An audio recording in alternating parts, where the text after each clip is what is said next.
and welcome to this Friday edition of ET Now Startup Central, India's first and only daily show dedicated to startups and entrepreneurship. I'm Chandra Srikanth, joining you live from India's startup capital, Bengaluru. I'm Krishna Kumar, coming to you live from ET Now's Mumbai studios. First up, a check on all that's making headlines over here at ET Now Startup Central. Our weekly funding meter, where we get you all the funding action for the week gone by, data powered by venture intelligence, coming up. And a special segment today where we tell you how a tech and social media savvy Bengaluru police force helped in quelling citizen concerns online while the Kaveri protest was gaining ground.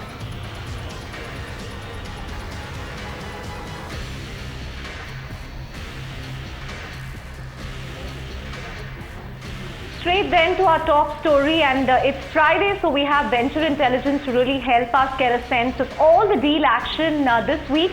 Joining us as always, Arun Natarajan from Chennai. Arun, I know we also have an interesting city-wide study lined up, but before that, take us through the deal trends this week, the funding action, anything that particularly stood out for you?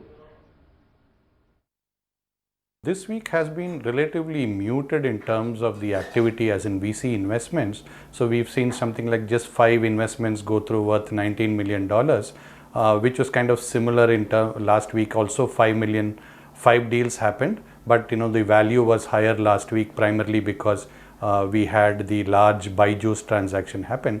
So despite that, this week has been good in terms of the exits. To talk about the transactions, we had the largest one was a $12 million Series B investment that the beauty products retailer Nykaa raised from the likes of the family offices of Mr. Sunil Munjal as well as Mr. Harsh Maliwala, and along with the existing investors. So then that was followed by Lightbox VC committing $5 million more to its existing portfolio company, furniture retailer Furlenco. So these are a couple of the transactions that happened this week, which stood out. On the exits front, of course, we had PayU acquiring Citrus, another payments company, for as much as $130 million, which gave an exit to Citrus's investors, including Sequoia, Ascent Capital, as well as a couple of Japanese investors, Benos and Digital Garage. So that is obviously a very good transaction for the ecosystem. And we also had a very quick exit for Bessemer, the company that they had invested into in the beauty services aggregation space called Stay Glad, which is just investment that happened in October 2015. They exited that company to Quicker, which has been obviously a very aggressive acquirer of startups in the recent past. I think this is their 8th transaction and as many as their 3rd acquisition in the beauty space. So all in all, the focus that the investors have been placing on exits in the recent months seems to be paying off now. Arun, this is Krishna coming to you from ET Now's Mumbai studios. I want to ask, you've also done a city-wise mapping on startups and the success or failure rates they are based, on the city that they're based in. Any interesting trends that you witnessed there? And of course, which city, is most prone to success? Is it Bengaluru or Chennai? We actually started on the failure front. Obviously, there were a lot of headlines out there of companies closing down or, getting acqui-hired, essentially, for a face saving kind of formula. So we just split that data by city and saw how that spread out. Not surprisingly, we saw a lot of the failures, happen in the NCR and Bangalore. And then we looked at relatively much lower of these close downs in Mumbai and hardly any in Chennai. So we kind of try to look deeper into, where these companies are from in terms of sectors. Again, not very surprising. A lot of the casualties have happened in the food tech and the hyper local segments, and this is where the number of startups were much higher in NCR and in Bangalore, and relatively less so in the other 2 cities. But we also wanted to look at, like you said, the success factor. And if we were to take success as defined as companies that are angel funded between the 2010 and 2014 period, and then have subsequently gone on to either raise a venture round or even get acquired in some instances in 2015 and 16. We saw Mumbai score very favorably. As much as 40% of the company that were angel funded in that period have gone on to raise subsequent round of funding or even get acquired. So Chennai, interestingly, was much lower in terms of the success for getting follow-on funding. That is also reflected in the number of investments these cities already attract. Obviously NCR and Bangalore feature somewhere in between these two at 36% for NCR and 30% in terms of follow-on funding success for Bangalore. So that's kind of interesting spread of these with Mumbai and Chennai at the extreme and Bangalore and NCR in the middle. Arun, what other factors really play a role in determining success or failure? Did you also take into account factors such as access to capital and also the nature of startups? NCR and Bengaluru tends to be more B2C, a higher risk appetite vis-a-vis more B2B and enterprise startups that seem to come out of Chennai.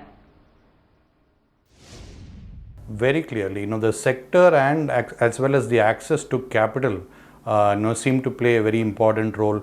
Mumbai being obviously the financial capital of the country, the number of firms who are locally available to provide that follow on, including in terms of just pure financial VCs or family offices. We just talked about today Mr. Harsh Mariwala, so his family office being an investor, and the more and more are coming in from the business families onwards, not just the traditional venture firms. So clearly access to capital favors Mumbai to a large extent. And also in this sector, Mumbai, we clearly see a very good spread among sectors, whether it is companies coming out of the IIT Bombay there or companies which are from other incubators and so on. A broad sector spread, which is whether it is B2C or B2B or IoT, you see the whole spread, and hence enterprise software as well. And therefore the follow-on funding also seems to kind of be more stable for them. Chennai at the other extreme has a clear SaaS flavor and a lot of B2B startups, which is and we also noticed that Chennai based companies seem to come to raise even angel funding quite late in their cycle, and therefore that also explains why the failure rates are much lower in Chennai. And like you rightly said, Gurgaon as well as the broad NCR and Bangalore have far more B2C companies, and which explains also the successful scaling up of these companies once they get to critical mass, as well as also on the downside a lot of probably Me Too companies emerge here and kind of they go down with the trend as well. Thanks so much, Arun. I'm sure your insights has made Krishna at least very happy, because clearly if you're a startup that wants to be successful, then you have to be based in Mumbai, unlike us lesser mortals here in Bengaluru. But I certainly hope that trend changes, Krishna, with time. Chandra, But, I'm also happy for one moving more on to- reason. Before we move on to the next one, one more reason I'm happy is that Chennai has the lowest failure rate, which means that a lot of level-headed startups who want to do things the right way are indeed coming out of Chennai. Yeah, but the downside is I think they also have the lowest risk appetite, which means they're not going to see stupendous success, but at least there's no colossal failure. So, that's something to take heart from. But moving on to our next story, and Krishna, this is something that's got the entire tech universe, startup universe excited, because Uber has debuted its driverless cars in Pittsburgh. Travis Kalanick has been posting about this. Now, is this an idea that will find appetite here in the good old roads of Bengaluru, good old other Indian roads? We decided to speak to some citizens to really find out what they think of driverless cars and if they really have the appetite for this. Let's listen into what they have to say. Something that I never thought would happen at all, so I would want to try. And probably the people who are going to set the software up are going to have a hard time, because nobody follows rules over here, and there's overtaking from everywhere, there's signal jumping everywhere, so I think it's a little dangerous too. We are already working on driverless trucks in the US, so if Uber is exploring these kinds of technologies into passenger cars, which makes the chauffeur concept out and just keeps Uber as Uber, then I think it's pretty exciting. We can accept Uber and Ola in India, and we can just hire a car and go anywhere we want to.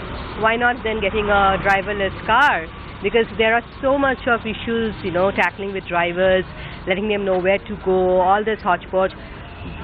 Through this driverless cars, I think there's a big opportunity where you can just sit back, relax, and I don't know what's the technology about. That's interesting. That's something for me to see. But I think we can really have a hassle-free ride in that. I would be very interested.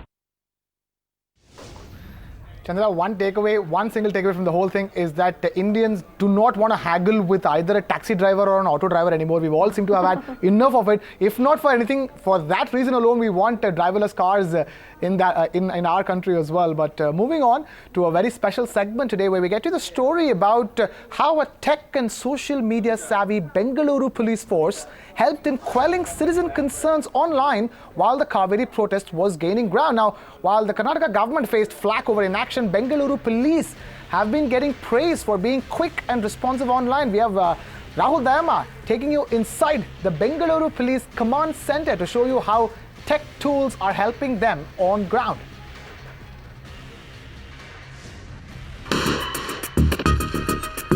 The Kaveri protests really brought the IT hub Bengaluru to a grinding halt. Also, a lot of citizens were clueless in terms of a lot of speculations really doing around on social media platforms, WhatsApp groups.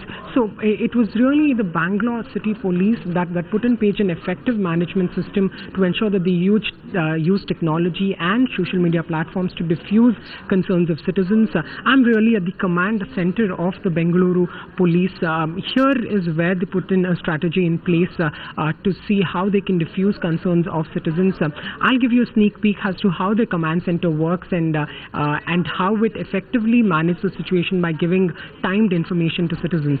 So this is really the call center space where people in need reached out. It's the 100 is the emergency number. So as soon as calls were made, it was here that the calls were taken from distressed citizens, and once the calls have been addressed, their location details have been accessed, they are immediately fed into the computer screens, also in terms of the location where the caller is calling from, and what is it that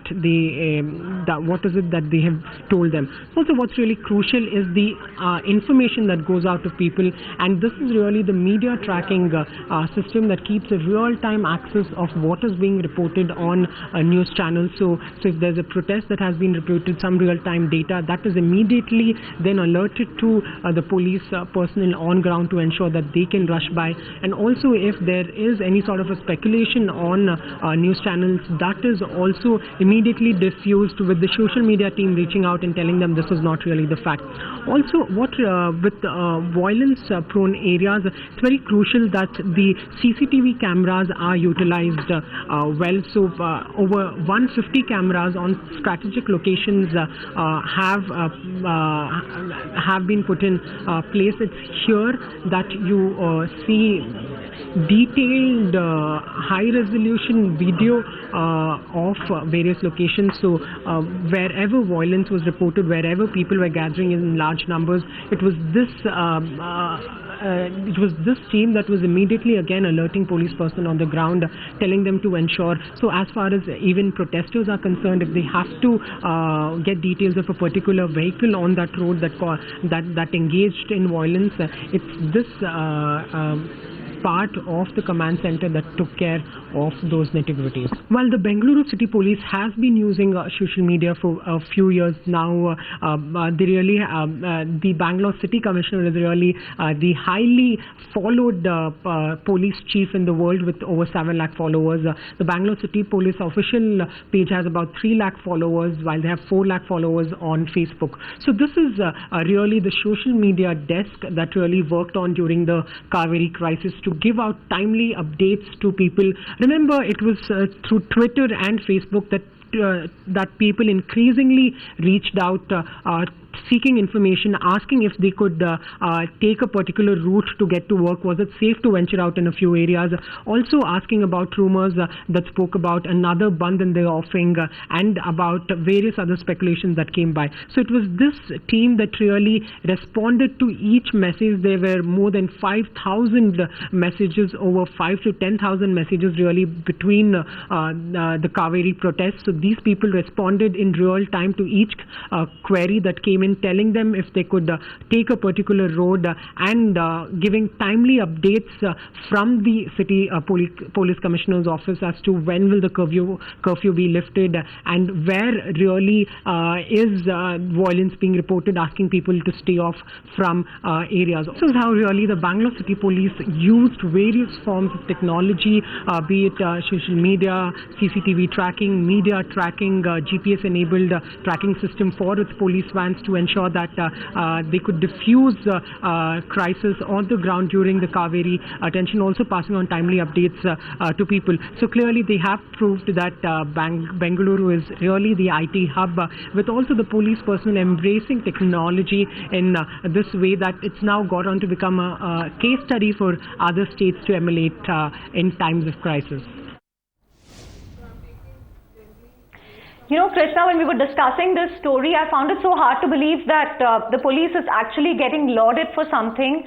But believe me, there were so many tweets actually praising the Bangalore police. So, you know, that's what really gave us conviction to go ahead with the story. But very fascinating technology war room that the police have built. Only hope politicians take heart from that, you know, and are also more responsive during these protests. But with that, we come to the final segment of the show today. It's a special one. Our number crunch segment, and the number we are highlighting for you today is 100. Why 100? Because it's the birth centenary of Bharat Ratna MS Subbulakshmi, of course one of the doyens of Carnatic music. Really needs no description, no introduction. A voice I'm sure that a lot of us, you know, wake up to early morning, at least here in South India. And it's her 100th birth centenary today. And Krishna, I guess, you know, you don't really need to understand the nuances of classical music to appreciate what she's done. So I'm a fan, and this is in fact dedicated to the biggest MS fan I know, which happens to be my mother-in-law. Aren't all of them? Aren't all of them? I mean, as far as MS Subbulakshmi is concerned, there is no fan club. There's just legacy and legacy and even more legacy. The first musician to win the country's highest honor, Bharat Ratna, incidentally, in the year 1998, has performed at the United Nations General Assembly. Has performed in Europe and North America and in the 50s and 60s. And today, when we have celebrities going abroad and doing television shows and movies, they're all like, oh my God, we're going international. But this woman was able to do that in the 50s and the 60s, performing in Russia, you know, and performing classical music, not pop music, and not the audience-friendly music. You know, Carnatic music, classical music. She had her critics during her own time, but it is MS Subbulakshmi, and that legend will continue to live on forever. In fact, the tribute also includes the MS Blue, the blue color sari that is MS Subbulakshmi's favorite that she wears. And in fact, if you were to go to buy a Kanjivaram sari, you can actually ask for the MS Blue as well. It's a legacy in many, many forms. No need for explanations, descriptions, just about anything. It is just good that today we solemnly remember the fact that we had this lady amidst our midst, and that we still have her music to go back to. And with that, we wrap things up here on this very special edition of ET Now Startup Central. Thank you so much for watching, but don't go anywhere. Keep it with ET Now.